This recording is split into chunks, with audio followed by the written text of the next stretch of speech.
You're awesome. I want to welcome you to tonight's City Council meeting for the City of Columbia Heights, Monday, September 9th, 2019. Could I have a roll call, please? Councilmember Biskins. Here. Councilmember Williams. Here. Councilmember Mergen. Here. Councilmember Novinsky. Here. And Mayor Schmidt.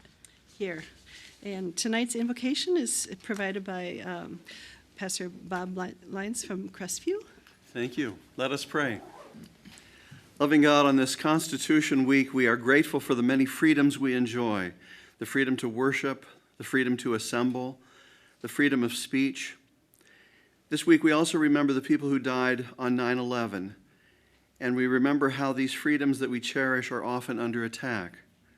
Tonight, we ask your blessing on this community. We ask your blessing on this council meeting, that our deliberations and our decisions may reflect your good and gracious will for us. Bless us now and always in your good name. Amen. Amen. Amen. Thank you. If you are able, please stand and join us for the Pledge of Allegiance. I pledge allegiance to the flag of the United States of America and to the republic for which it stands, one nation, under God, indivisible, with liberty and justice for all.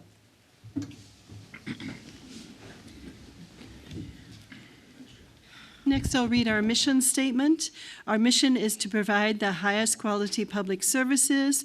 Services will be provided in a fair, respectful, and professional manner that effectively address changing citizen and community needs in a fiscally responsible manner. Next item is approval of the agenda. We have two items to be added. We have under the proclamations, presentations, recognition, announcements, we have item C. Kiwanis has a special recognition that will be added to that. And then under items for consideration, item 9 and new business, we're going to add a item. We're going to discuss the school board and city council meeting that's scheduled for Thursday. All right. Could I get a motion to accept the, are there any other additions or corrections? Okay. Then can I get a motion to accept the minutes, accept the agenda as amended? So moved. Second. Motion made by Councilmember Biskins, second by Councilmember Williams. All in favor say aye. Aye. Opposed? Thank you. All right. The first item is under proclamations is Constitution Week proclamation. And let me grab that one.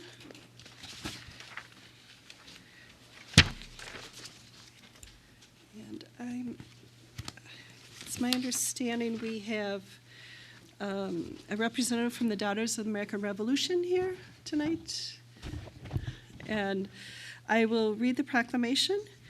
Whereas September 17, 2019 marks the 232nd anniversary of the drafting of the Constitution of the United States of America by the Constitutional Convention, and whereas it is fitting and proper to accord official recognition to this magnificent document and its memorable anniversary and to the patriotic celebrations which will commemorate the occasion.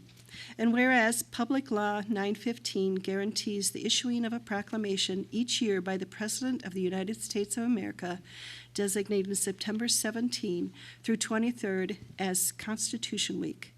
Now therefore I, Donna Schmidt, by virtue of the authority vested in me as mayor of the City of Columbia Heights, do hereby proclaim the week of September 17 through 23rd, 2019 as Constitution Week, and ask our citizens to reaffirm the ideals of the framers of the Constitution had in 1787 by vigilantly protecting the freedom guaranteed to us through this guardian of our liberties, remembering that lost rights may never be regained. In witness whereof I have hereunto set my hand and caused the seal of the city to be affixed this 9th day of September of the year of our Lord, 2019. And did we have somebody here from the Daughters of the Revolution? Apparently not. We will make sure this gets sent out. This is particularly, as Pastor Bob was talking about, this also is the week for, we remember 9/11. It seems pretty coincidental that, important, too, that we remember both of those events. And it is 18 years since we sat through that. There's many of our kids that are in school that don't have any remembrance of what happened that day. And keep that important event locked in their memories, too. All right. The next item is second proclamation for Domestic Violence Awareness Month for October 2019. Whereas the community problem of domestic violence has become a critical public health and welfare concern in Anoka County, and whereas domestic violence is a crime, the commission of which will not be tolerated in Anoka County, and perpetrators of said crime are subject to prosecution and conviction in accordance with the law, and whereas over thousands of men, women, and children have and will continue to access assistance from Alexandra House Incorporated, a domestic violence service provider, and whereas domestic violence will be eliminated through community partnerships of concerned individuals and organizations working together to prevent abuse while at the same time effecting social and legal change. And whereas October is National Domestic Violence Awareness Month, and whereas during the National Domestic Violence Awareness Month, Anoka County organizations will inform area residents about domestic violence, its prevalence, consequences, and what we, as a concerned community, can do to eliminate its existence. Now therefore be it resolved and know to all, I, Donna Schmidt, Mayor of the City of Columbia Heights, do hereby proclaim the month of October 2019 as Domestic Violence Awareness Month in the City of Columbia Heights. Is there somebody here from Alexandra House? All right.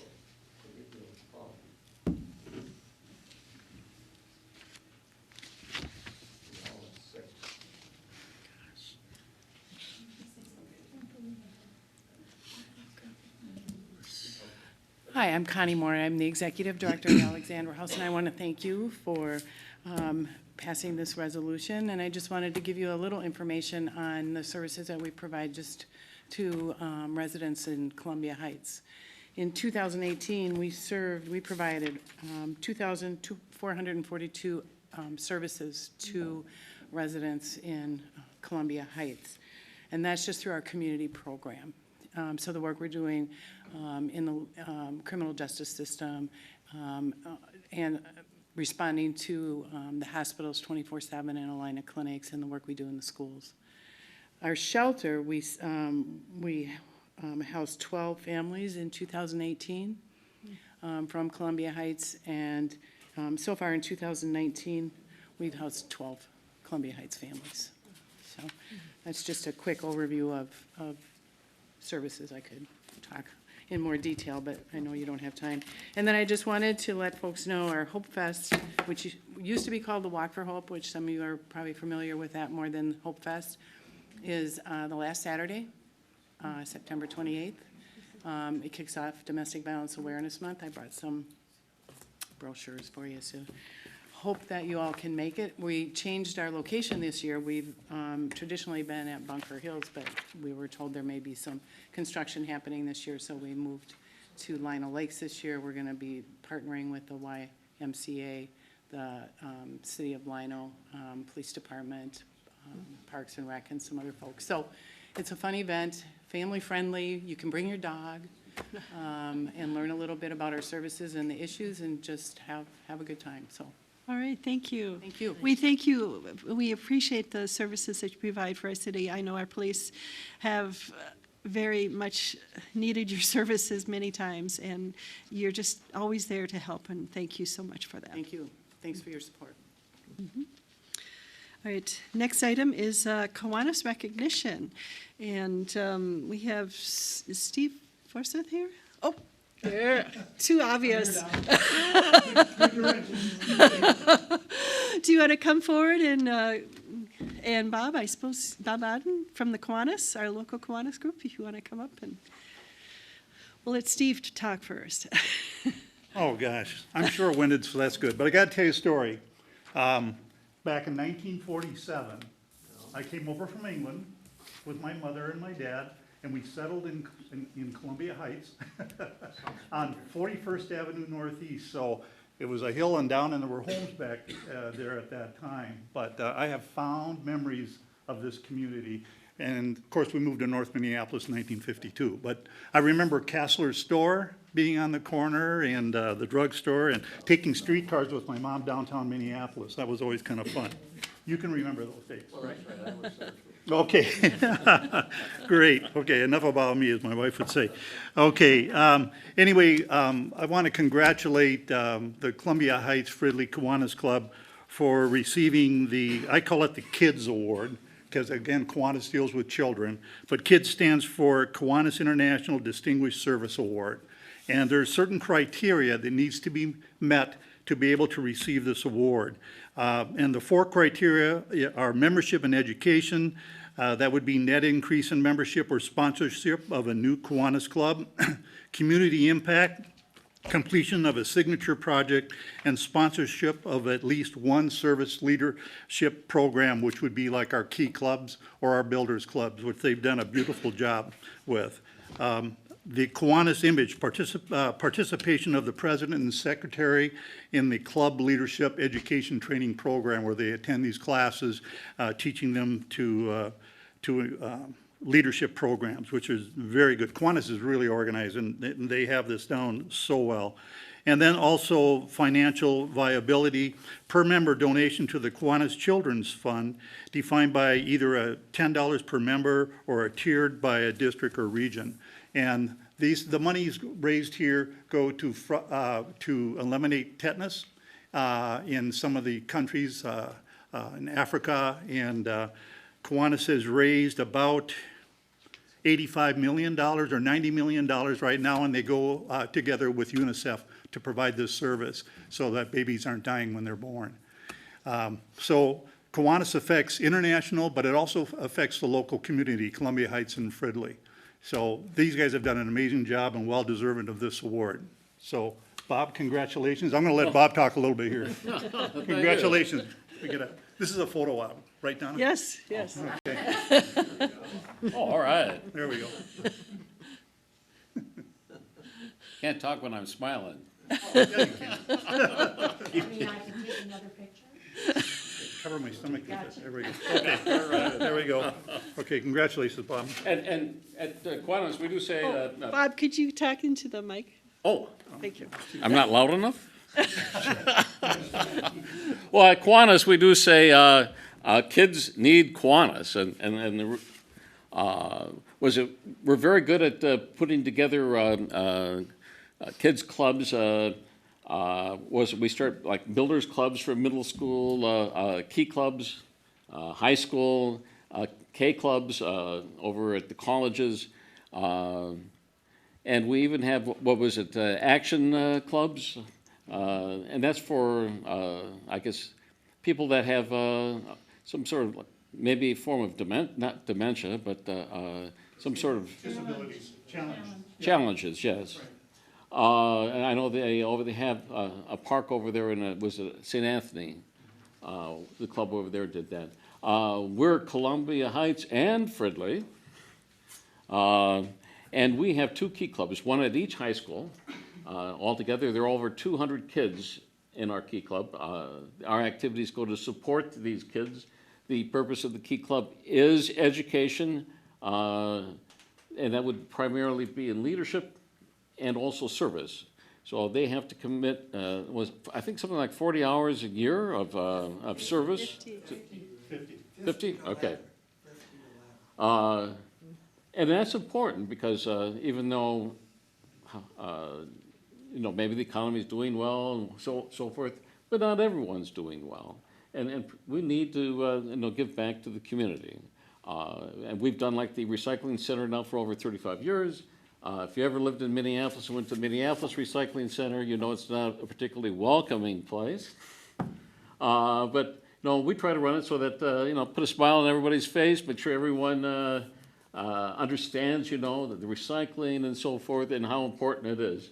And we do get people coming back all the time. So, if you're not a repeat customer, you're welcome to come. And we're also looking for members. So our year starts here at the beginning of October. I'll put some of these brochures. It has a place where you can sign up and back. And then I'll have my Kiwanis business card attached. And so, yeah, feel free to join the club, work out with the kids over at the Key Clubs. And they do a lot of amazing stuff. They do like the spaghetti dinners over at Immersion Hall. They help out with the community prayer breakfast.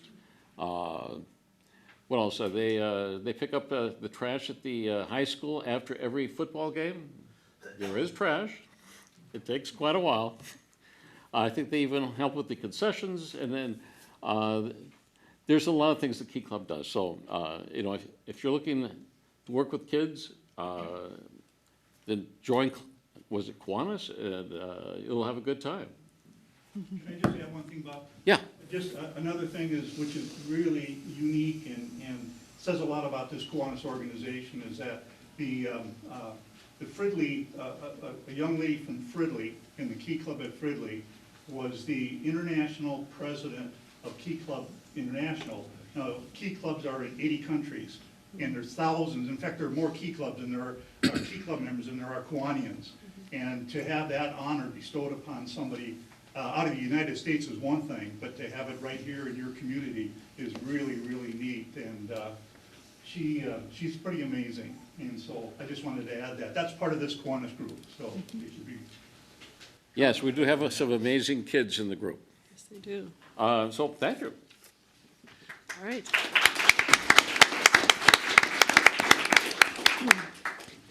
Thank you very much. Next item is our consent agenda. These items are considered to be routine by City Council and will be enacted as part of the consent agenda by one motion. Items removed from consent agenda approval will be taken up as the next order of business. Is there anybody that wants any corrections? Okay, go ahead. All right, thank you, Mayor, members of the council. Consent agenda item A is approval of the August 26th City Council minutes.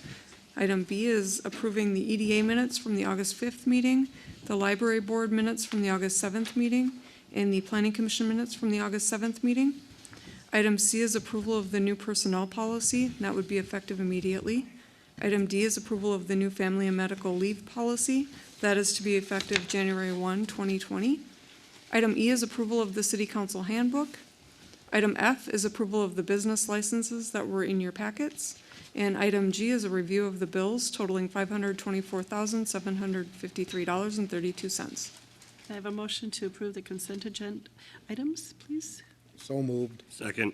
Motion by Councilmember Mergen, second by Councilmember Novinsky. All in favor, say aye. Aye. Opposed? Thank you. Next item is public hearings. The first one is Resolution 2019-70, approving a conditional use permit for the property located at 3836 Stinson Boulevard Northeast. All right, it looks like Elizabeth is on.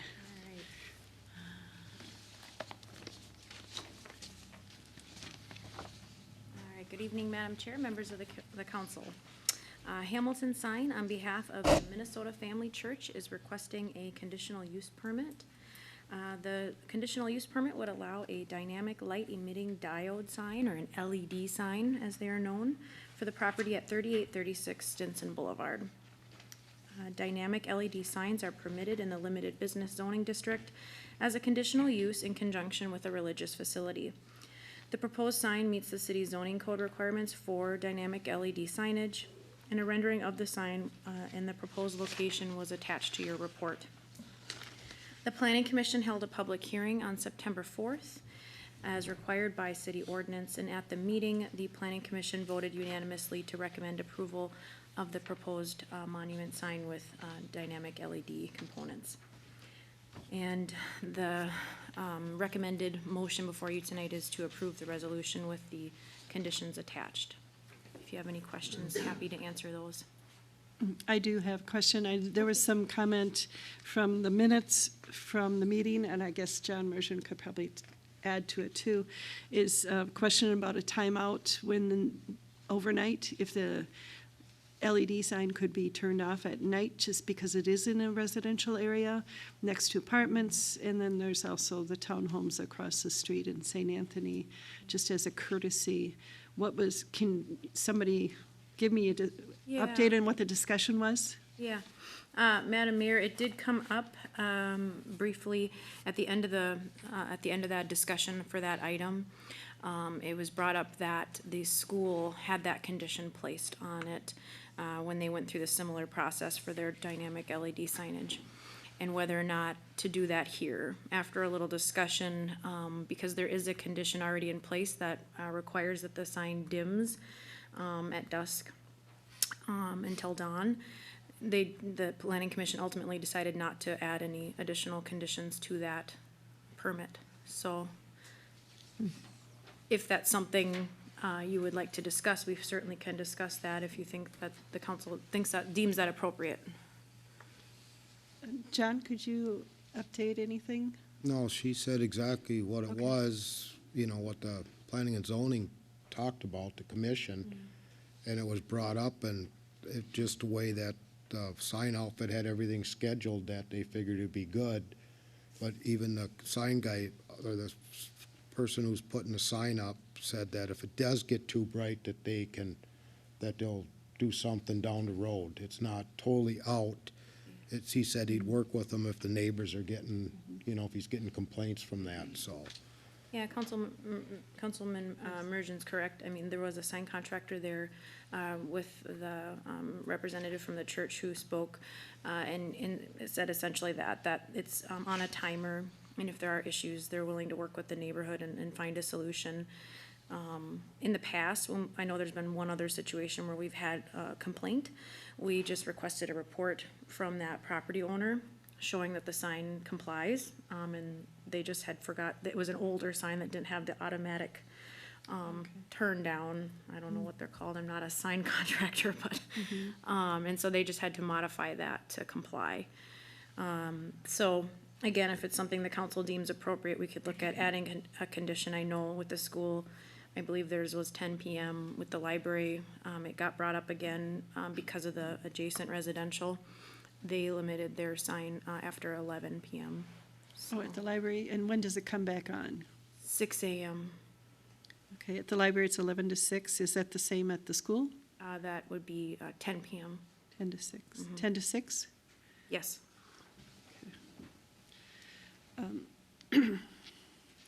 I would think 10 to 6 would be sufficient, but I'd hate to have them come back and do something. It would be better if it's written in the code. I would actually prefer that it is added to the code, that it's off from 10 to 6 at this point. So I would like to add that to the motion as a condition. So if anybody else want to discuss that, ideas? I was thinking about, what happens if it is too bright, but if they can turn it down, turning it off too, they don't need to have it on all night, I would think. It doesn't bother me either way, so.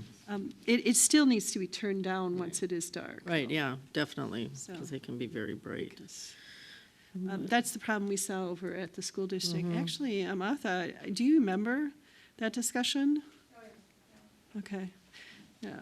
There were several complaints, and I'd hate to have to wait for complaints before it is. And they're real close to the apartment building too. So Right. and those trees aren't gonna be, for a while, the trees may not be big enough. Even if they are, the light can still come through. So I don't have a problem with it if they're asked to turn it down. So, or turn it off. Madam Mayor, members of the council, we did add a condition on there. Staff felt it would be a good idea to do a site visit once it's installed, just to get a better idea of the impact to the apartment to the south. The apartment on the north won't really see the sign, just No, based on the it's a location. business. And then across the street, it's the commercial businesses. So our big concern, as, we do have, obviously, about the residential to the south. And so that's why we added that condition. Okay, So, are you and going that to would do a give us night a little- visit? Is that why? What was that? Are you going to do a night visit? Or- Right, we could visit and, well, just to see, from that perspective, Okay. how the sign looks once it's installed with the landscaping that they're going to install around it, but then also the landscaping that they installed a couple of years ago when they constructed the building, Right. to see how that, minimizes the impact and if anything additional is needed. So that was added, as condition number 10. If people are happy with that, that's fine, too. So if it's too bright, and even when it's turned down, it's too bright, then they will turn it off at night, so it's not affecting the neighbors, is that? Well, that's not Possibility. explicitly stated, no. I mean, again, if that's something you would like, that would be a condition you would add to the permit. This would just be so that we could observe how it looks on site and if there, how it's, the visibility from the adjacent residential on the south. Because LED lights can be, even when they're turned down, they're still bright. Yeah. I mean, they're pretty strong. It should probably be in there that, for the 10 to 6, I would think too. We could go 11 to 6, because then that way it would match the library's hours. And if you would, I know the applicant's here tonight, if you'd like to discuss that with them at all. Okay. It seems like the consensus would be that they would like it turned off. We'll add it as a motion, though. Is that okay if we add that as a part of the condition? All in favor of adding that as a condition? Oh, just a minute. You need to do a motion and get a second if you're gonna, what you can do is just, once you're ready and you've finished your discussion, Okay. just amend the motion as it's presented and just include that provision on there. Okay, good point. All right, any other discussion regarding this? Okay, this is a public hearing, so who is here from the sign company? All right, would you like to come forward and give us your opinion?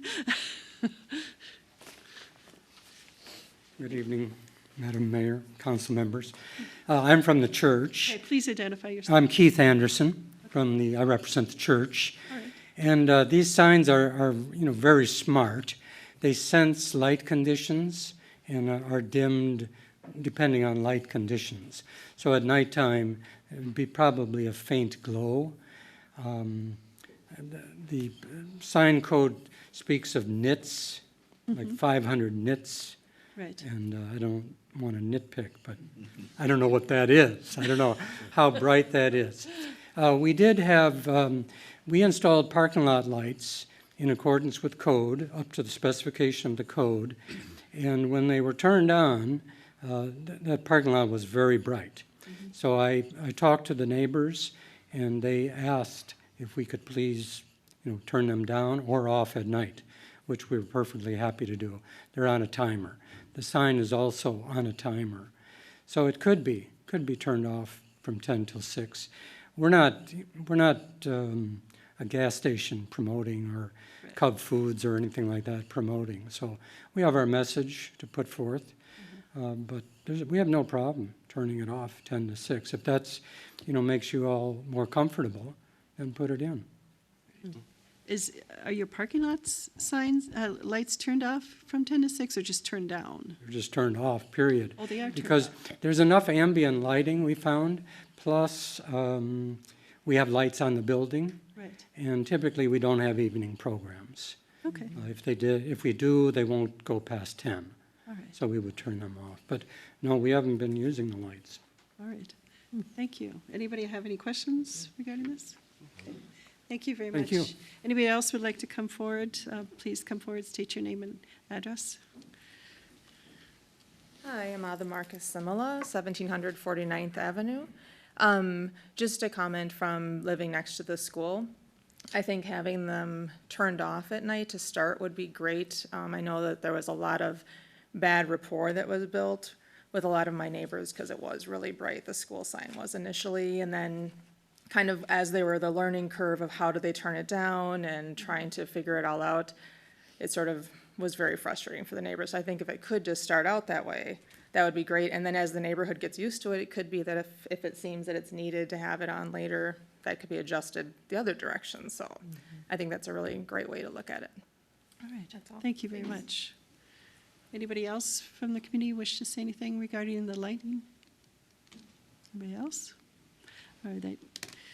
Can I, then we'll close the public hearing regarding this. Can I have a motion to close the public hearing? So moved.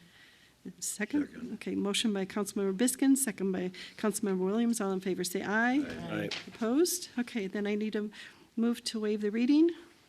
Move to waive the reading of Resolution 2019-70, there being ample copies available to the public. Second. Motion by Councilmember Biskin, second by Councilmember Williams. All in favor, say aye.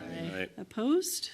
All right, and then could we get a motion to approve with, So it'd be, you read the motion, and then at the end, along with the condition that the sign be turned off between 10 PM and 6 AM? yes, Okay.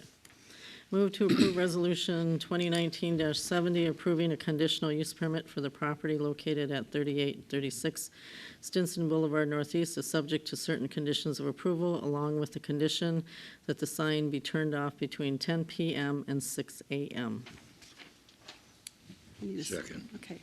Motion by Councilmember Biskin, second by Councilmember Williams. All in favor, say aye. Aye. Opposed? All right, thank you very much. Next item is Resolution 2019-72, approving a preliminary plat for the property located at PID 35-30-24-43-0125, unassigned address known as the remnant parcel. Elizabeth, you get this one too. Madam Mayor, members of the council, Contractors Capital Company has applied for preliminary plat review and site plan review for the vacant property. As you just outlined the PIN there, it does not have an address, and it's known as the remnant parcel, located just south of Huset Park at the corner of Jefferson Street and Huset Parkway. The remnant parcel, as it's known, is the final remaining vacant parcel of the previous industrial area and redevelopment site. The applicant is proposing to construct a 3-story, 77-unit senior living community. The building would have a mix of independent living, assisted living, and senior living in the building. It would provide ample underground parking as well as surface parking with storage areas, landscaping, stormwater improvements throughout the site. It would also contain amenities such as common lounge areas, meeting rooms, hair salon, and outdoor patios. The site is currently platted as an outlot from the previous plat and development for the adjacent townhomes. As part of this application, it's being replatted to Columbia Heights Senior Living. And the property owner will be dedicating land back to the city to accommodate for the right-of-way where the roundabout is located, and also dedicating full perimeter easements for drainage and utility. Once the final plat is approved, a new address will be issued for the property. The Planning Commission held a public hearing on September 4th as required by the city's ordinance. And at the meeting, the Planning Commission voted unanimously to recommend that the City Council approve the preliminary plat, subject to the conditions that are outlined in your report. Additionally, at the meeting, the Planning Commission approved the site plans for the project. The final plat will be submitted in the next month or so, along with the development contract, and that will come before the council for consideration. So with that, the recommendation is to approve the resolution for the preliminary plat this evening. Okay. Does anybody have any questions regarding this property? I do. Is the contractor here or Yeah. somebody from that property? We have, I was asking where the laundry facility is for this 3rd and 4th floor. I didn't see that. Are they in every unit or? Madam Mayor, that's a good question. I believe they're in unit for the independent living, but we can certainly ask the applicant. Okay. We have 2 representatives here, Wade and Jerry Tolfson are Okay. here. So if you would like them to come You up. can flip a coin and one of during you the can come forward and. hearing, or- And introduce yourselves to the council too, please. Good evening. My name is Wade Tollison with Contractors Capital. The answer to that is the independent living. There would be individual units in their rooms. Those are still being finalized, the design of that part. As far as assisted living and the memory care units, there'd be a area where staff would do any laundry and linen stuff on that main level or Yeah, I the saw first that. level. Okay. My other question was, the 3rd and 4th level, they're more independent. And it's not assisted, it's not memory care, but there's very little space for the people to meet in a group, it seemed like. There's a small area seating. My concern is people need to get together as a community, and when you don't have a lot of space for them to meet together, it's hard for them to do that. And how are you going to meet that need? Yep, great question. And just to clarify, it's the second and third level. It's only Oh, it's three. second and third? I'm Yep, sorry. the first level, the main level is the assisted living and the memory care, and then the Okay. independence, the second and third. Sorry. So there's a little area designed on one of the upper levels for a meeting, but on the main level, the kitchen and the dining area is designed for a much larger area than for what would be needed as for the assisted living, and that's designed for the independent folks to come down there.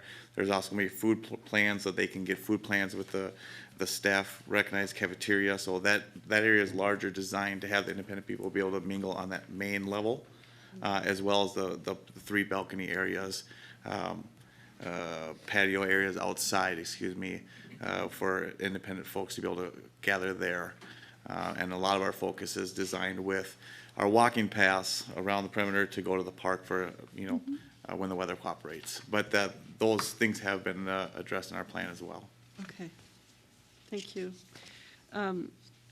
Is there any exercise room or any place for games or crafts? Correct. Right now, our plan is to, in the current plan, it has an area of sitting in the second and third level. We're gonna have one area as a sitting area as proposed now, and on the other floor, it's gonna be an exercise room. So one would be a gathering area, one would be an exercise room in that exact space that's outlined in our current plan. Okay.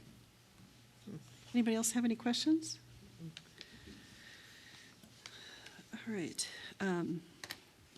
This is a public meeting, also public hearing, so if anybody from the public has any questions or comments regarding this, please come forward. Anybody? Anybody? Okay, then can I motion to close the public hearing, please? Move to waive the reading of resolution number 2019-72. There being ample copies available to the public. And to close the public meeting. And to close the And public close the meeting. thing, yeah. Second. Okay, motion by Councilmember Biskins, second by Councilmember Novinsky. All in favor, say aye. Aye. Opposed? All right. Now I need a motion to approve, please. Move to approve resolution number 2019-72, approving a preliminary plat for the property located at PID 35-30-24-43-0125, unassigned address, known as the remnant parcel. Second. Motion by Councilmember Biskins, second by Councilmember Novinsky. All in favor, say aye. Aye. Opposed? All right, thank you very much. Last item under public hearings is Resolution 2019-71, approving a conditional use permit, site plan, and variances for the property located at 4141 University Avenue Northeast. All right. Friends of Prodeo has applied for a conditional use permit, site plan review, and variances for the property at 4141 University Avenue. The applicant wishes to establish a K-8 school on the property, and by city code, a conditional use permit is required for all K-12 schools, public or private. In addition, the applicant is proposing to tear down the existing buildings on the property and build a new educational facility. This requires the site plan to be reviewed. As part of the proposed site plan, the applicant is requesting a variance to the building height, lot coverage, and parking setback requirement. According to city record, the property was originally developed as Oakwood School in the early half of the 20th century and used solely as a school until around 1975, when a chapel was added to the building. Since that time, it's been known as Oak Hill Church, and as at time had smaller schools operating there. The existing building is in need of repairs and is in poor condition due to the fact that the church's congregation size has reduced over the years, and representatives from the church have been looking at selling the property to find a smaller location. Prodeo Academy once operated in First Lutheran Church on 40th Avenue in Columbia Heights, where they rented space starting in 2013 up until a couple years ago when they outgrew that space. They've been renting space in Minneapolis and looking for a permanent location, and they're in the process of purchasing this property from Oak Hill Baptist Church. Their intent is to remove the existing buildings and constructing a school with landscaping improvements, stormwater management improvements, and the details of their proposed plan were included with your report.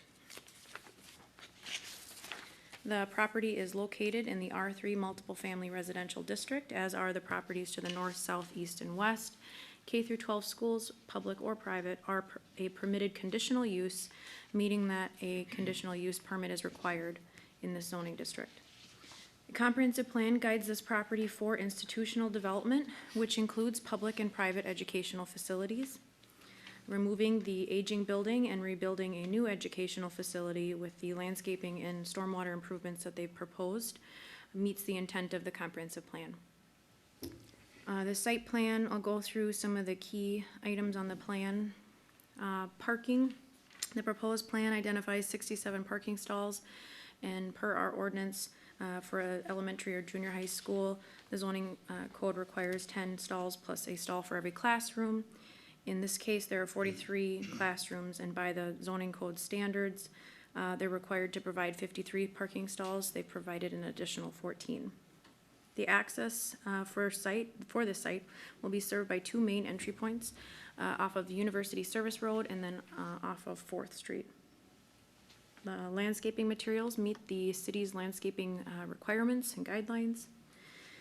And they will have trees, shrubs, grasses, everything that will complement the layout of the development as shown on their landscaping plan. We did add an additional requirement that screening be installed along the southern boundary. Just looking at their plan, that was an area where there wasn't any proposed landscaping, and there is an apartment building to the south. Just wanted to provide some additional visual and noise screening for that residential property. The property meets the city's zoning code requirements for lot size and for the proposed use. The building is articulated and attractive, and staff believes it will fit well in the neighborhood in terms of size and appearance. The applicant has requested a variance to the height requirement for a portion of the building on the south end of the property.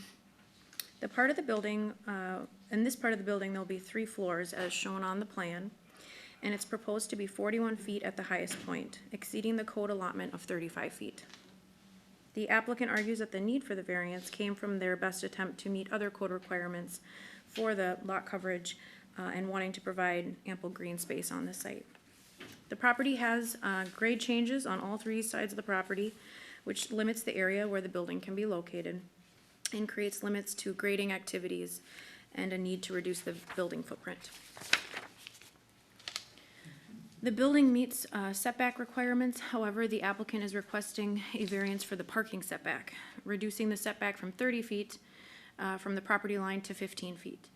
In order to provide adequate parking, on-site circulation for drop-off and pickup, and appropriate locations for the bus lane, the parking lot is proposed to encroach into that required setback by 15 feet. And this is a unique parcel in that it has 3 street frontages, and the way that our ordinance defines this, they would have a front yard and 2 corner side yards. Otherwise, their side yard setback would be 10 feet. So in this case, it would be 30.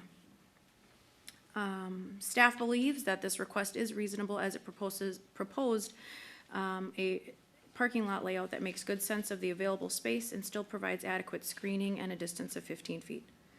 The final variance is in regards to a specific standard in the city's zoning code that outlines specifically for K through 12 schools that the parcel area where the building is located must be 4 times the size of the building footprint. In this case, the applicant is requesting a variance of 2,518 square feet for the building footprint. Other than that, we'll be addressing signage with the applicant administratively at a later date. We've reviewed the findings of fact for a conditional use permit, for a site plan, and for a variance, and see that those findings have been met. And those are all outlined in your report, so we can, if you want to go through any of those we can. Otherwise, with that, I will just end with saying the Planning Commission held a public hearing on September 4th and voted unanimously to recommend that the City Council approve the conditional use permit, site plan, and variances for the school, subject to conditions of approval, which are outlined on the report and resolution. The Planning Commission did add a recommendation, that would be condition number 15. At the meeting, a resident came up who lives on 42nd and asked about the possibility of the Planning Commission requiring a sidewalk on 42nd. And the Planning Commission generally thought that was a good idea, and they decided to add that as a condition, that if it's deemed possible by engineering to do so. The site has some challenges with grading, as we've touched on. There's also 5 utility poles along that area, so that would need, I know at least 1 or 2 would need to be moved for that. So there are some challenges to doing that. We've been working with their engineer to try to come up with some type of solution for this. The city engineer and I went and visited the site, and it looks like there's a possible way to do this, but again, we haven't had enough time, with the meeting only being just last week, being able to work with their engineers to redo their plan. So there isn't a modified plan before you. The condition is still pretty broad. Just deeming that we can work with them, staff can work with the applicant to try to find a solution. So again, before you is a resolution with staff's conditions, 1 through 14, and then 15 is the one added by the Planning Commission. Okay, thank you. Does anybody in council have any comments or questions regarding this? Okay. I do have a question about the bus drop-off, so I don't know if anybody's here that I could talk to about that. I was curious why, thank you, why it's not just, I see one of the entrances is on the service road. Why you couldn't just go ahead and do one swing and drop off on the service and do an out on the service road? I might need a little help on that. My name's Rick Campion. I'm with Prodeo Academy. The grade in the back, or in the west side of the property, is pretty severe. And so my understanding is that's why we routed the buses around the property in the direction that they're routed. Is that the right answer? Good evening, my name is Ben Ford, I'm with Rader and Associates, we're the civil engineers that have been hired to work on the project. Okay. And Rick is correct, so you can come the grade where the drive comes in at the south end is much closer to the existing drive. As you go north along that west side, it gets very high relative to the service road, University Service Road, and for that matter, 241st, just to the north, so there really isn't a feasible connection to either of those roads. Okay. To extend up. So the typical bus would be coming in from the service road and then going up and then coming out onto 4th, is that correct? That's correct. All right. And are you going to be eliminating some of the parking on 4th then? We are calling for a few of the stalls on the west side of 4th to be posted as no parking to make that maneuver where the bus would leave. And it's actually a one-way maneuver, so it's going to leave only out of, the entrance and exit on 4th are each one way, so the exit's off the southerly one. So we are going to ask for posting of no parking to either side of that entrance, just on the west side of the road to make a maneuver for the bus, either making a left or a right easier. Okay.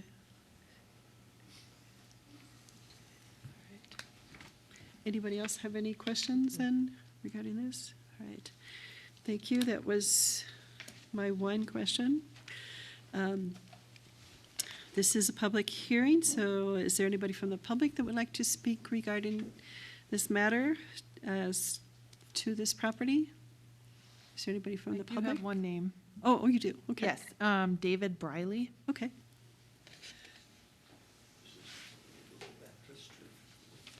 My name is David Briley, 3931 Tyler Street Northeast.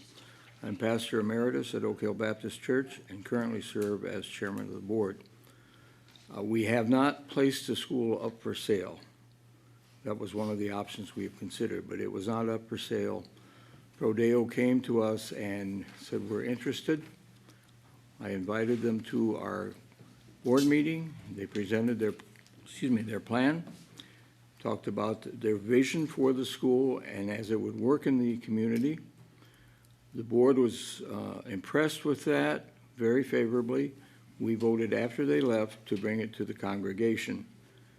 We did that, and the membership that were present, which was about 62, and we have 63 active members, or I'm sorry, 52 out of 63. The results were positive, slightly over 92%. The people want to see the area continue to serve the community. We've done that since 1975. We've reached into the area across, and we've bussed kids in for various ministries. We've really been concerned about the children and the youth. We entered into a purchase agreement, and we're looking forward to this. I did some checking with Fourth Baptist Church, and I'm sorry, wrong church, First Lutheran Church, where Prodeo was for 4 years. They were very impressed with the faculty, with the school, and with the students. We're looking forward to that. We feel that with the professional faculty they have, their concern to help minority families especially, and families who do not have the money to get the kids into special schools, they can bring them in, they can give them training in science and in math, and prepare them to be mature, responsible citizens as they're adults. And I've been approached several times when they found out I was coming here. Please tell the council we endorse having this school here, and we ask that you would approve. Thank you. Thank you. Anybody else? Hello, everyone, Madam Mayor and City Council members. I'm Ashley Dunaway. I live at 4228 Quincy, and I'm speaking both as a mom and as a teacher at Prodeo. I've been teaching there since it started 7 years ago, and when we were originally here in Columbia Heights, and I'm happy to hear the endorsement. We loved being here those first 4 years, and we're very sad when we had to leave due to not fitting in the building anymore, not working. So we're very excited with the idea of being able to come back and be welcomed back into the community here in Columbia Heights. I know our families loved when we were here as well. And then also as a mom with a daughter who will eventually be in school in the next few years, just the more opportunities that we have and options we have for kids is really wonderful. So that's all I have to say. Thank you. Thank you. Anybody else have any comments regarding this? Anybody else? Anybody else?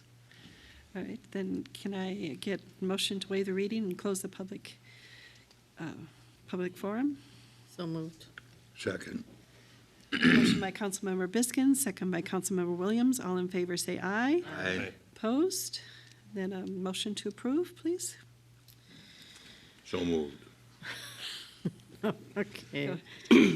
Move to approve resolution number 2019-71, approving a conditional use permit, site plan, and variances for the property located at 4141 University Avenue Northeast. Second. All right. Motion by Councilmember Biskin, second by Councilmember Williams. All in favor say aye. Aye. Opposed? All right, thank you.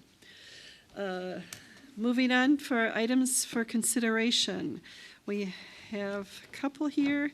One is Resolution 2019-67, adopting a proposed budget for the year 2020, setting the proposed city levy, approving the HRA levy, approving a tax rate increase, and establishing a budget hearing date for property taxes payable in 2020. And Joe, your turn. Mayor and members of the council, on behalf of staff, we'd just like to remind yourselves and the audience about where this budget and proposed budget and proposed levy resolution falls within the annual budget process. As required by the city charter, the city manager made available to the council in August a proposed budget, which is out on the city website. And that was discussed amongst the council at the work session this past Monday.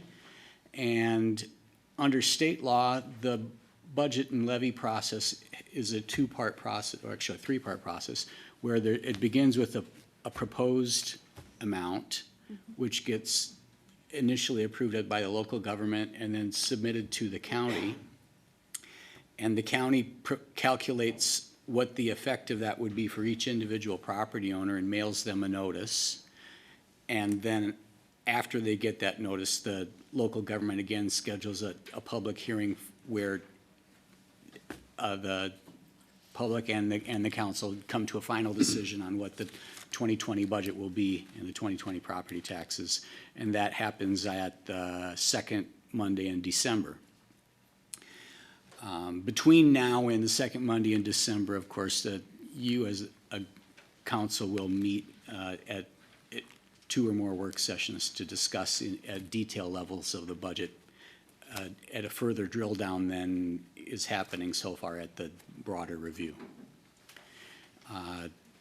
As mentioned in the city manager's budget, this is proposed budget is a 8.5% proposed property tax increase, and there is a corresponding 7% proposed operating expense increase for the taxable funds, and a smaller level of increase for the proprietary funds. On the utility fund level, it would be in the range of about 4.5%. If there are any questions from council or others at this point, I could field them. All right. As Joe has said, that this is the preliminary budget, so what we approve tonight is the maximum it can be taxed. We have the option, as the meetings go on, to discuss to lower that rate, but we cannot raise it. So it is something that was set before the city manager. She's accepted it as it's been presented. The division heads have all presented their budgets, and they put a lot of work into it. It is a significant increase, but we will be looking at it to verify that this is what is needed. Make sure you go through your booklets we will be getting soon. I don't know when, but the first meeting will be the work session in October. I'm not sure if I will be there, but Connie will be in charge if I can't be there. So make sure that you go through the budgets, make sure, and I will try to have my questions presented even if I'm not there. Public is welcome to come to any of the work sessions.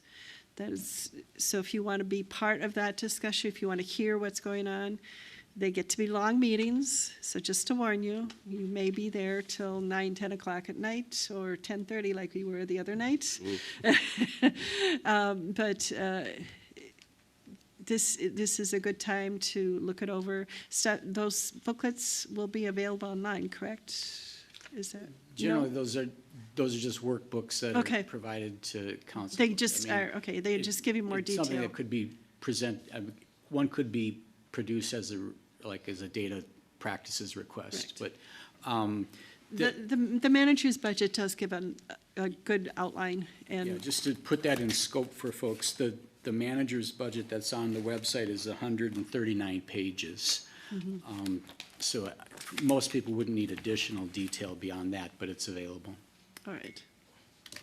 Any other comments or questions regarding this? All right. Then if there are no changes, can I get a motion to adopt? Move to, Or, excuse me, waive the reading, sorry, first. move to waive the reading, Resolution 2019-67. There being ample copies available to the public. Second. Motion by Councilmember Biskin, second by Councilmember Nowinski. All in favor, say aye. Aye. Opposed? All right. And then move to adopt. Move to adopt Resolution 2019-67, being a resolution adopting a proposed budget for the year 2020, setting the proposed city levy, approving the HRA levy, approving a tax rate increase, and establishing a budget hearing date for the property taxes payable in 2020 of December 9th, 2019, at approximately 7 p.m. in the City Council chambers. Second. Motion by Councilmember Biskin, second by Councilmember Nowinski. All in favor, say aye. Aye. Opposed? All right, thank you very much. Next item is Resolution 2019-68, authorizing the issuance of conduit revenue bonds for Prodeo Academy project. Aaron's turn. Good evening, Madam Mayor, members of the council, Aaron Chirpick, Community Development Director. So this resolution that you have before you is in conjunction with the planning approvals that were just reviewed and approved by the council for the Prodeo Academy project. So as you know, they're in the process of acquiring the property at 4141 University Avenue, where they intend to raise the Oak Hill Baptist Church in preparation for the construction of a new K-8 public charter school. And as part of that redevelopment project, they are seeking public financing in the form of revenue bonds, and they are requesting that the city participate as issuer of those bonds. Just a bit of housekeeping about conduit debt. So conduit bonds are paid for with lease revenue generated by the school, and the city does not pay debt service or any other costs related to the transaction. As such, the bonds have no effect on the city's credit rating, and they are not counted against any statutory limitations on borrowing for the city. This conduit bond request by Prodeo was last reviewed by the council at a public hearing on August 12th, where the council approved a preliminary resolution in support of this issuance. Since that meeting, the Minnesota Department of Employment and Economic Development, or DEED, has reviewed the proposal for compliance with all applicable Minnesota statutes, and the project has been found compliant, and DEED has approved the issuance of the bonds for the project. So from here, this resolution that you have before you would authorize the issuance of the conduit revenue bonds for Prodeo Inc. and allow them to secure financing for the school. The total amount is estimated between $22 million and $24 million, so not to exceed $24 million. And as part of the process as serving as issuer, the city does receive a 1% fee of that total amount once it's been determined. So with that, I could stand for any questions, and we have several members of the project team in attendance that could also answer technical questions. Anybody on the council have any questions, further questions? I think most of our questions were answered at the last meeting. Then can I get a motion to waive the reading?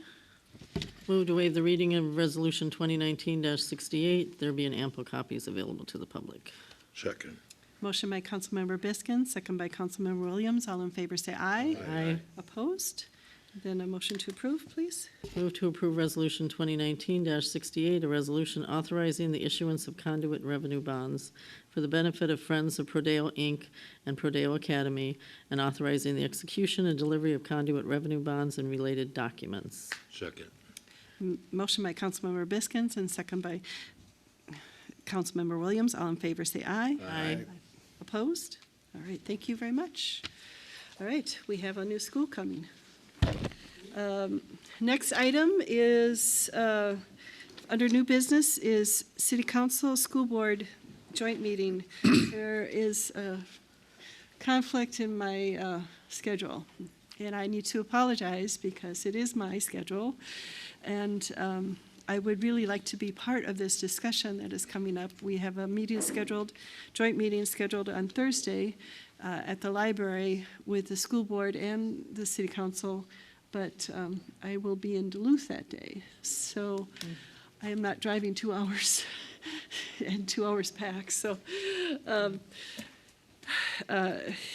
the request is if we could possibly reschedule it for another day. And did you have any comments, Kelly? Were you able to, did you get a chance to talk to Kathy? I did not. I wanted to know what the council Okay. was thinking before I made contact with the school. Yeah, this has just been a couple crazy weeks for me with meetings and stuff. It just slipped, it did not get on my schedule like it should have. And I need to apologize for that. But does there anybody have any comments or? Either way is fine with me. If they are able to reschedule, that's fine. If not, then we have it, I guess. I mean, Okay. I'm open to it. Oh. It would be nice to have the full council there. I know it's already been posted on both the places, but it'd be nice to have both full board and council there, since this is the first time that we'll be meeting together. I have no problem either way. Like, I agree with Nick too, that it'd be nice to have the whole council there, Right. but, you know, Okay, so Do we need a vote or just the consensus? just a- yeah. Bobby, did you have an opinion? No opinion, I'm okay. Okay, all right, If you want to change it, that's fine. all right. All right, Mayor and Council, I will get in touch with Superintendent Kelly, let her know, and ask for some dates Okay. that work with their board, and bring those back to the council, and we'll get something else on the calendar. Thank you very much. Thank you. Appreciate Thank you. that. All right. Next item is City Council Administrative Reports. Report of the City Council. Connie, would you like to start? Okay, I'll start, let me find my page. Did you have it ready? You want us to start No. at- Or we could stop at the other Start end. with Nick. We don't have much down here. so. Okay. I got nothing much to report, I guess. Well, I guess this Saturday is the Walk for Apraxia. It's actually being held at Sullivan Park this year. For those that aren't aware, I am the walk coordinator of it. It's a nationally recognized walk. It was here last year. We had about 250 people show up. It's a really great cause. Apraxia is a speech disorder that affects children. I'll make a long story short. My youngest has it. Early detection is key, and it helps. So I decided that I would help and take over the Walk for Minnesota and brought it to Heights. Both the Lions Club and the athletic boosters have donated some time, and the booster wagon and everything. So if you have a chance to stop out on Saturday, it'll be pretty fun. We may have some superheroes there as well, and some free face painting for the kids, and a couple other activities I'm trying to line up. What time does it start? Registration is at 10 and the walk is at noon. Anything else? Nope, that was about it. Councilmember Merjan. I just have one thing, the VFW on October 5th is gonna have their flag burning ceremony. So if anybody has any old flags that are all frayed up and stuff and wanna dispose of them the right way, bring them up to the VFW at 10, it starts at 10 o'clock. The honor guard will be there and the fire department doing the flag burning, and I'm sure the police will be there too, like the last few years and stuff, so. It's October 5th at 10 a.m. I'll have a flyer. They don't have nothing made up yet, but the next council meeting, I have a flyer to put up so that they can see it for sure, so. Just giving everybody a heads up, that's all. All right, thank you. Anything else? Nope, that's it. Councilmember Williams. Yeah, I have something for Heights Manor. There's a trail easement that goes to Preston Park right from Heights Manor. And they've been working on this for a long time, and I have now, I'm not sure why it never got done before. This is the first I heard of it, and I followed up on it with Kevin Hansen. And I got all the papers, so all they gotta do is the board or the people that own the property have to sign it. And apparently, they got lost someplace in the process. So they didn't put the trail They in? never did. We waited, When they Kevin's built the been waiting building? for this here, and now I'm on top of it, so it'll get done. So we're looking. We have a at- meeting Wednesday on So the board from Heights Heights Manor. Manor has to sign it? No, not the board. It's, the people who own the property. Oh, It's a okay. property situation. They gotta give an easement, a quitclaim deed, so they can put their trail, it's only a few feet. But they haven't done it so far, and why they didn't do it, I have no idea, but it's gonna get done now, I Okay. hope. I hope so too. Yeah. Thank you. Thank you. Okay, the first, I went with the EDA and staff to the tour, the Lattice Building in New Hope. It was absolutely stunning. It's awesome, and they are the potential developers. We're working with them for 40th and Central for the new building down there, and very, very, very nice building. And also got to tour the New Hope City Hall. Gave us some ideas of things we'd like to see in our new city hall when we hopefully have that set up and done, or created. And then went to the groundbreaking ceremony at North Park Elementary. Very excited to see the additions that they're going to do with the building and the changes. The children were very excited. It was a real nice ceremony. I was liaison to the library board meeting. They are planning their first strategic planning meeting October 2nd after their regular board meeting. And possibly the following Saturday, depending on how much work they get done that Wednesday evening. And also to remind people, they have a spaghetti dinner. The library board is doing Friends of the Library. Is it Friends of the Library? I get them mixed up. Friends of the Library is the nonprofit. The Okay, they're the ones- foundation is doing the spaghetti foundation, dinner. yeah, okay, the Library Foundation is doing the spaghetti dinner Wednesday, 11th at Mersion Hall from 4:30 to 7. Please come join them. It's a great way to support your library and help them raise funds for needs in the library. And on a kind of a personal note, I want to thank everyone in the city who took the time this year to plant pollinator-friendly flowers in their yard, as I'm a beekeeper, and I was able to harvest over 42 pounds of honey from my hives this week. So I want to thank everyone for taking time to do that for the pollinators in the city. They definitely need the food, and you guys did an awesome job, so thank you. All right. That's it. Thank you very much.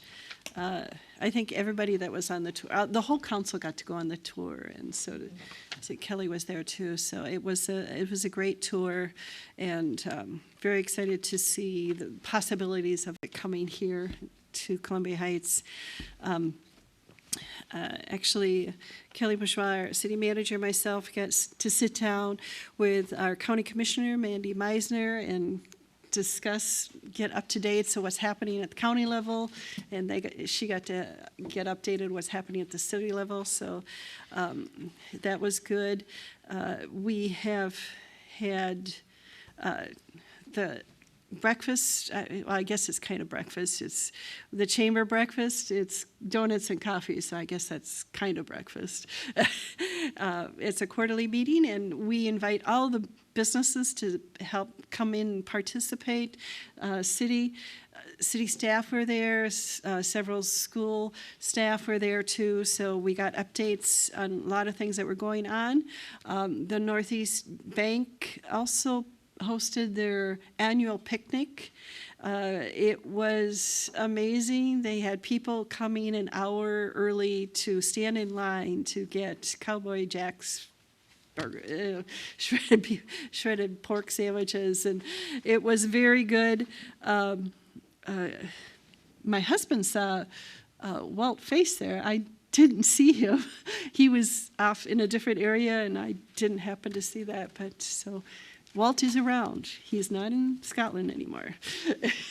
And then some of you had noticed that our resident council person that used to come to our council meetings every time, Harold Hoyam, passed away, and his funeral was Saturday. And Vernon, his brother, did a nice eulogy, and Vern's daughter Betsy is Lutheran pastor, and so she did the homily. So it was nice to see the family coming together, and they, like Vern said, he was a definitely independent thinker and free spirit, and kept the city on their toes.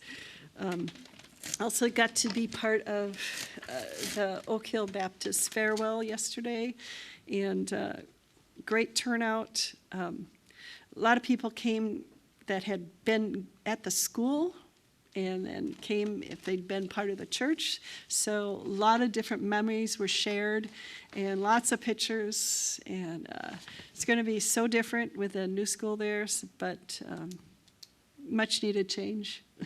So thank you for that. Report of the city manager next. We have a lot of events coming up. Yes. The library's been busy. They actually have a citizenship class that they're partnering with Adult Basic Education that started this evening, actually. That's running Mondays and Wednesdays through October 30th. Councilmember Biskins mentioned the spaghetti fundraising dinner by the Library Foundation. That's this Wednesday at from 4:30 to 7 at Mersion Hall. We also have on the 11th, busy day, you can go to the library and consult with the Anoka County Law Librarian. That's from 5 to 7. The Fire Safety Open House is on September 28th. That's from 11 to 2, and they are giving away pumpkins that day. Again, that's at Public Safety. That's at the Fire Department. I'm trying to go in calendar order. I missed one. There's the Mobile Menders event at the library on September 14th from noon to 2, and that's fabric mending. So if you have anything, clothing that needs to be hemmed or fixed, that's the place to go. And then The truck or treat event, I mentioned that at the last meeting, October 26th from 1 to 4 at Houston Park East. It was a great turnout last year. That was our first time. We're expecting a better one this year. Hopefully the weather holds and we don't have snow by then. And that's all that I have. Thank you. And just a reminder, that's open to businesses too, not just to staff, correct? Correct, yes. So we had several businesses, I know you. And city groups too, right? And city groups too, so the Lions was well represented. You had a wonderful lion costume last year. Yes. Heights Next did, helped with that event as well. Yes, So, that's right. Yes, a lot of participation, and actually we've had more community groups asking to participate this year. So, yep, it's really getting to be pretty large. And they will take donations of candy.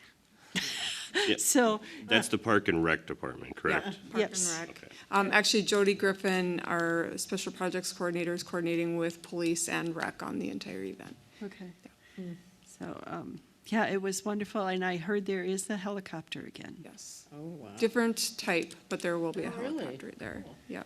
State Boy, it Patrol, was I the biggest believe. hit last year. It was. Yeah, it was. It was very cool. Yeah, very cool. All right. Now to the very cool city attorney, You have nothing to report, Madam Mayor. and we like it that way. I'll try to keep it that way. Thank you very much. Next item is a community forum. At this time, individuals may address the city council about any item not included on the regular agenda. Speakers are requested to come to the podium, sign their name and address on the form for the council secretary's record, and limit their comments to 5 minutes. If you haven't noticed, the forms are over on the table there. Individuals are asked to state their name for the record. The city council will listen to the brief remarks, ask clarifying questions, and if needed, request staff to follow up or direct the matter to be added to an upcoming agenda. Generally, the city council will not take official action on items raised at the community forum at the meeting in which they are raised. Do we have some? We do. Okay. Frost Simula. Okay.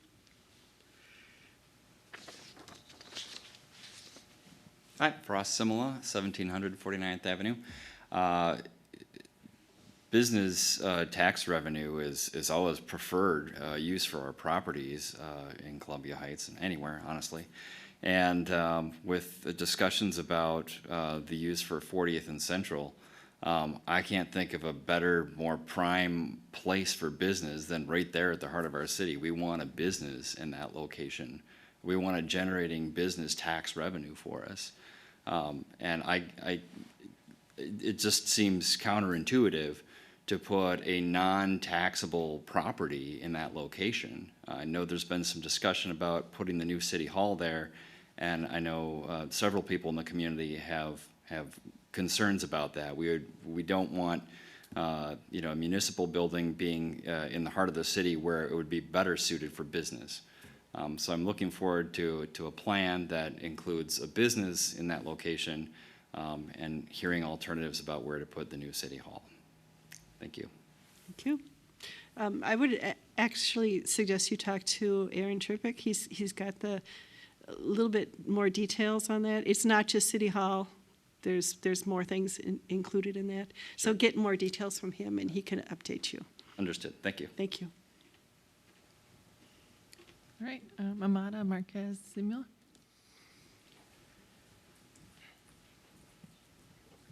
Hello, I actually have two different things I'm talking about.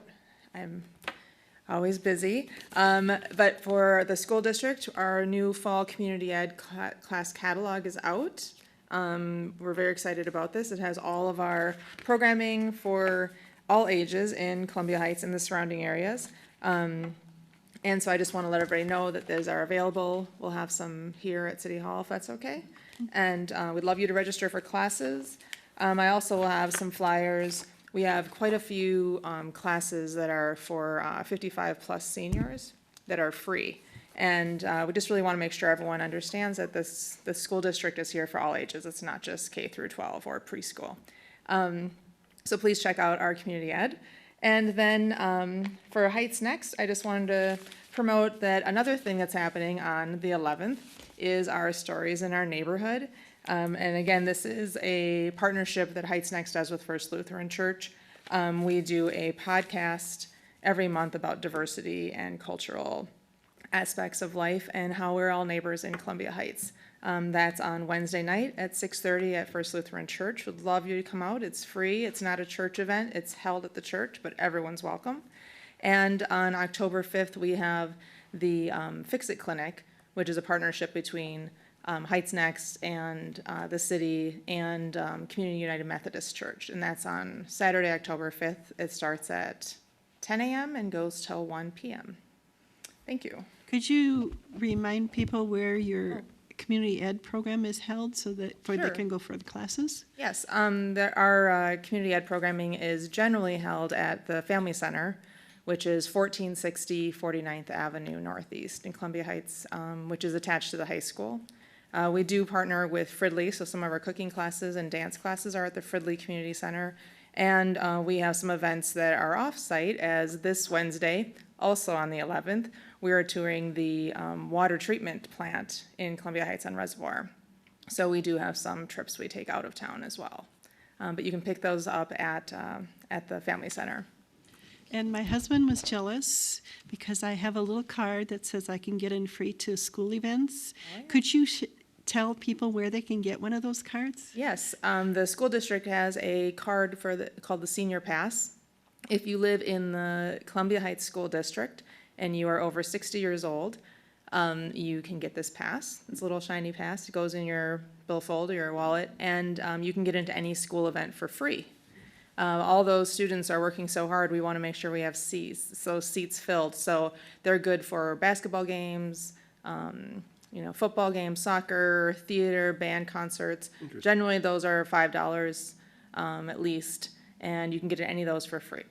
And you can just come down to the Family Center and pick that up as well. I do stop in at the Senior Center at Immersion Hall, and I bring those passes frequently over there as well.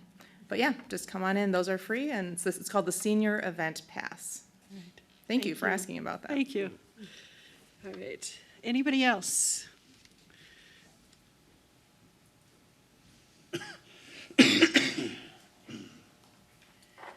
Katie Jacobs, 4104 Monroe Street. Madam Mayor and council members, I'd like to speak to you about the upcoming school board and council meeting.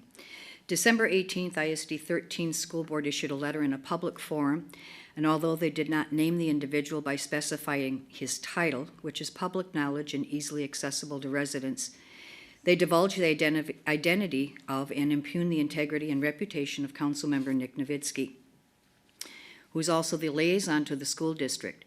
This action was brought forward on a draft, not a ratified or approved version of a city council policy handbook.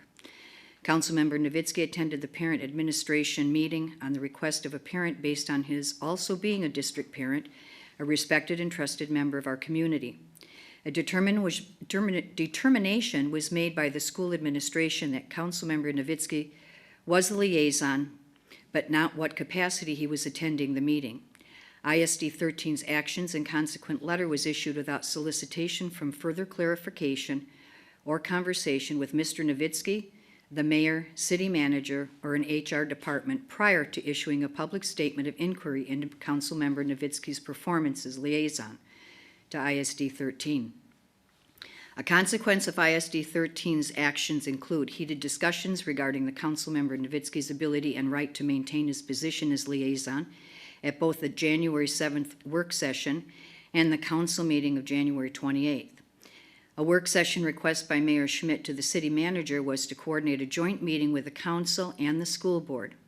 Further affirmation of the need for a joint meeting was made at and by the council at the January 28th meeting.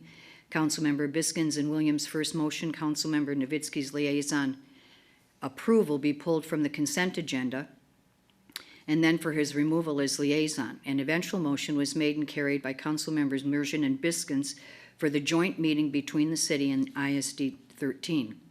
Moving forward, not only did it take 9 months to coordinate a meeting, the proposed agenda is filled with non-related items, leaving the original issue created by ISD 13's actions as the final agenda item and indicating its presentation will be about the liaison position of both entities and policy in general, with no indication of redress of the school board actions of December 2018.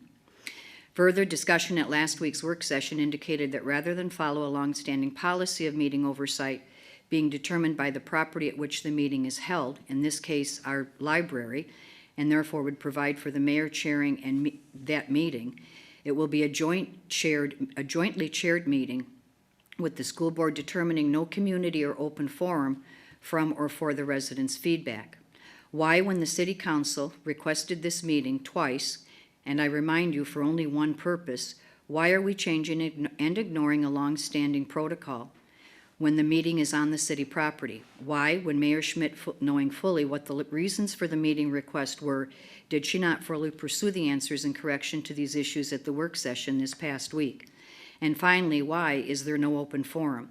I can only imagine the level of ISD 13's reticence at the potential of being impugned by the community members in the same manner they impugned Councilmember Novitsky 9 months ago. Councilmember and Liaison Novitsky deserves an apology from ISD 13, in my opinion, and it should be no less public than their December 2018 letter causing question of his integrity. He also deserves an apology from the council on which he serves for this meeting being delayed for 9 months and then backseating the issue on the agenda as the last item. It is my hope that in the remaining 3 days before this joint meeting, which may now be a longer period, that the city manager and council will consider making these changes and moving the issue forward as it was originally discussed. Thank you. Thank you. Anybody else?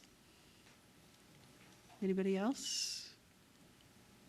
Anybody else? All right. Then can I have a motion to adjourn, please? So moved. Second. Motion by Councilmember Mergen, second by Councilmember Novinsky. All in favor say aye. Aye. Opposed? We are adjourned. Thank you.